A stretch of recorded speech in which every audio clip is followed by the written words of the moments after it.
Afterlife is something that puzzles the human mind for as long as we exist. Is there life after death? Do we really cease to exist once our physical body grows too old and perishes? From religion to science, we have pushed to get the answers to these questions. And who knows, maybe one day we will find a way to communicate with our deceased loved ones. But until then, stories we collect will remain in the domain of legends. Today, we will give you 5 real paranormal encounters that will leave you thinking. And a quick note, I have collected these stories from friends, family and people who just wanted to share their stories. For the sake of keeping their identity, the names in the stories will be changed.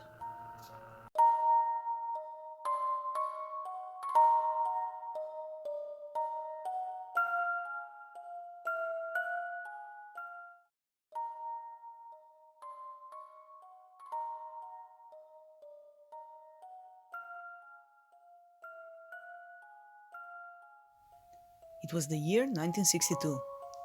Barbara was living in the isolated house that was located near Zagreb on the bottom of Hill Medvednica. She moved there with her husband, who got a position as a sawmill manager. It was the time where there were no phones. Only a few lucky ones had cars, and for that, communication with family was narrowed down to the postmail.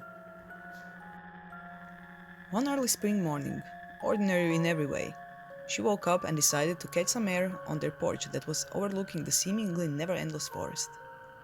As she stood there, she suddenly noticed something in the distance, a slight movement of a person behind the trees. She felt shivers going down her spine, but at the same time she felt safe enough to stay there and observe. Barbara observed as the figure came closer, and soon she could see that it was a man. But not any man. It was her father. Barbara stood in disbelief and started calling out to him, puzzled how he could have walked 30 miles through the forest. At that moment, her father lifted his hand, waved to her, and disappeared behind the tree. She ran down and looked all over, but her father was nowhere to be found. It wasn't until the next day that Barbara found out that her father died the same morning he came to say his last goodbye.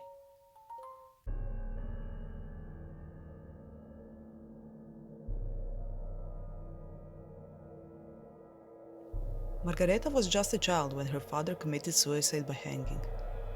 She didn't even have the privilege to know him, but nonetheless had a great childhood.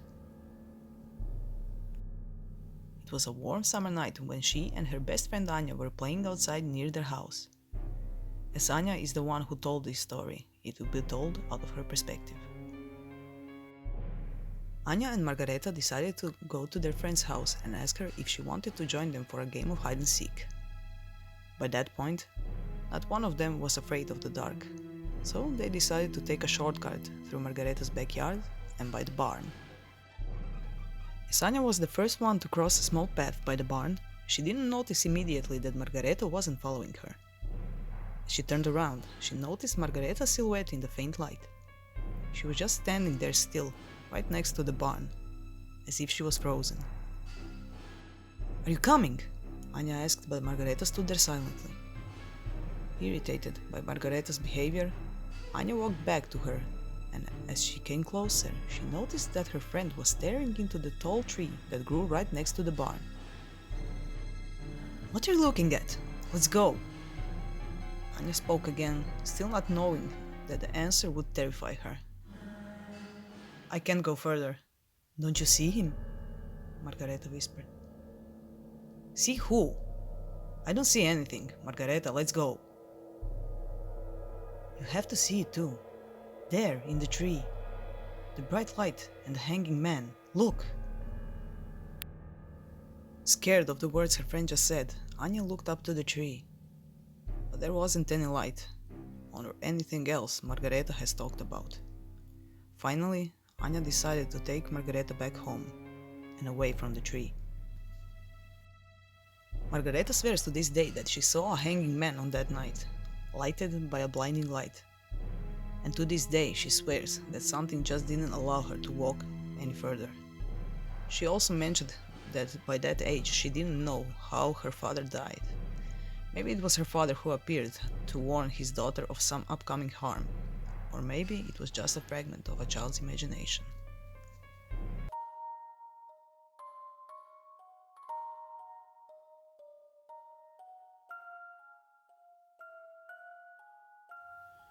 Valentina's grandmother was sick for 2 long years. She suffered from Alzheimer's and didn't recognize anyone for a long time. One night, Valentina had a dream she can only describe as so realistic as if the thing she dreamed was the reality. Her grandmother appeared in her dream, looking and talking, just as she was before the horrifying disease.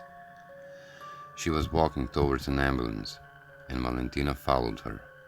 Once the back door of the ambulance opened, Valentina saw her grandfather, who passed away 10 years earlier. She said that an unbearable feeling of sadness came over her. She begged her grandmother not to go, but she assured her that she will be happy now, as she is finally with her husband. Valentina awoke covered in sweat, shaking and crying. As she rushed to the phone to call her best friend and tell her about the dream, the phone rang. It was the hospital, informing her that her grandmother had died in the middle of the night. So, was this the last goodbye? Or will they be reunited one day?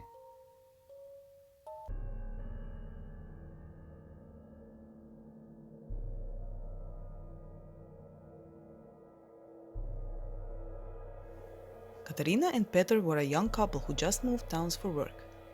They found a lovely apartment and were so happy because the rent was cheap. A few months have passed and everything was just fine until one day. As Katarina arrived home an hour before Peter, she had some time to herself. On that day, she decided to take a long bath before she would start cooking dinner. As she was lying in a bathtub, Katarina heard footsteps coming from the living room. But she wasn't alarmed. Thinking it was Peter coming home earlier, she shouted out his name, letting him know where she was. But there was no answer. Curious of why he wasn't answering, Katarina got out of the tub, only to realize that she was alone. A few days later, a set of glasses was shattered in the middle of the night. They woke up only to see that the cabinet door was opened and the shelf was intact. Days passed and the things just got weirder and weirder. Doors would slam shut or open on their own. Their things would fall and break. Finally, the thing that made them move was when one night Katarina woke up to horrible pain. Once she looked into the mirror, she noticed scratches and bruises all over her body. On the next day, they gathered their things and temporarily moved to their friend's home before finding a new place. After they moved, nothing supernatural ever happened to them again.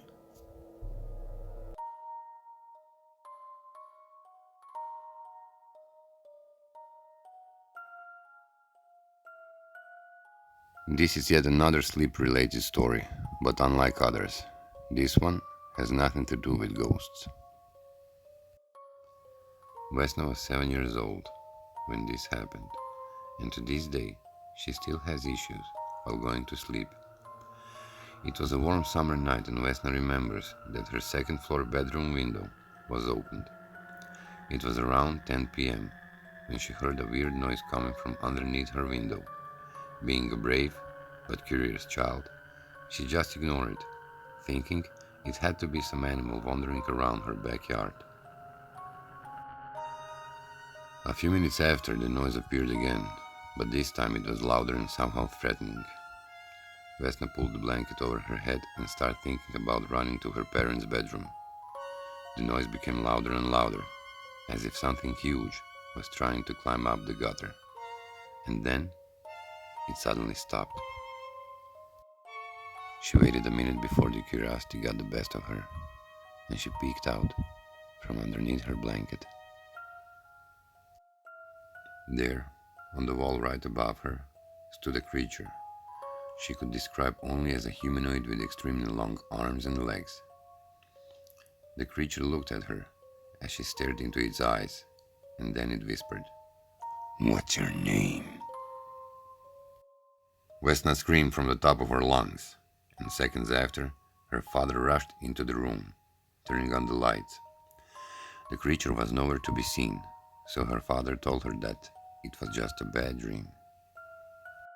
On the next day, her father went to investigate if there was really some animal moving around in the backyard. What he found will bring chills down anyone's spine. Their gutter was ripped off from the wall and bent in a way as something strong climbed up, bending the metal with every grip. Vesna says that she slept with her parents for a full year after that incident, and that the window of her old room was never opened up again. So, there you have it. 5 paranormal stories. Is the link to afterlife really so fragile? Or do we tend to seek comfort in the darkest corners of our imagination? Hi guys, so we wish you a happy Halloween and have fun. We hope you liked our stories, and we will leave a link to some similar stories right there. So, this has once again been one of Croatia's myths and legends. My name is Jelena Hrvoj, And I'm the creature. and he's the creature Danijel Fiket.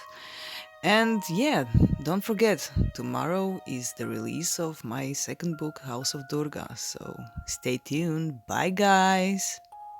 Bye.